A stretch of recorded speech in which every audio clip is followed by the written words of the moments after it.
তাদেরকে একটুখানি পরিষেবা করার ব্যবস্থা দেবেন। বিশাল মানুষের একটা সমাগম আমাদের স্মৃতিতে হচ্ছে, সেই জায়গায় একটু সময় তো লাগবে, যে একটু সময় লাগবে, এটাকে খেয়াল রাখবে। আর তার যদি আমার সঙ্গে প্রয়োজন থাকে, আমি আপনাদের সুযোগ নতুন বিল্ডিং এ বসছি, খাওয়া দাওয়া করে মুখ হাত ধুয়ে ফ্রেশ হয়ে আমার সঙ্গে দেখা করবে, প্রয়োজন মিটিয়ে তারপরে দিকে চলে যাবে। ওখানে গিয়ে ঈশান নামাজ, তারাবি নামাজ,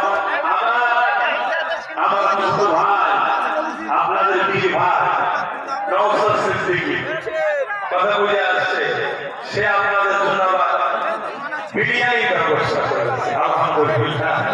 সেখানে ওই রাত্রি 9টা 10টা থেকে দেওয়া হবে, আপনারা খরচ শরীর হবেন।